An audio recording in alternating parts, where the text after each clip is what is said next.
So what is objective medical evidence?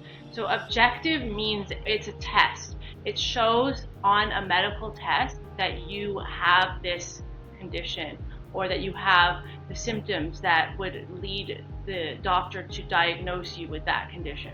So that includes things like x-rays, MRIs, any other imaging, blood tests, or physical examination findings. Most insurers require and prioritize objective evidence for a long-term disability claim.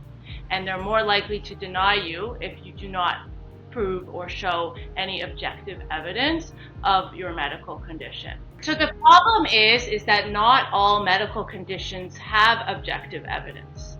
Okay, so the majority of disability claims that we see denied are subjective disabilities, meaning they're based on you reporting symptoms to your doctor, and then your doctor drawing the conclusion that you have XYZ medical condition. Some examples of this would include chronic pain, fatigue, or mental health, because all of those are only based on what you're telling your doctor that you're feeling. It's very hard to test for those types of conditions. And at this point in the medicine, there are no tests for those types of conditions. That does not mean that those conditions are not preventing you from being able to work. The unfortunate thing is that the insurance company doesn't value subjective evidence at the same level as they would objective evidence, and therefore they're much more likely to deny claims that are only based on subjective evidence.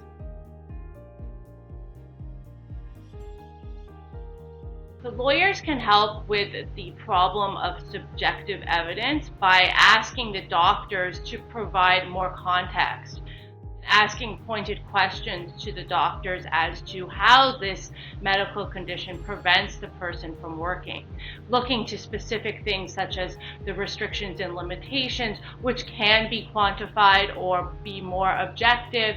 So, you're fatigued, you can't focus, you can't concentrate, you can't sit at a desk for a long period of time.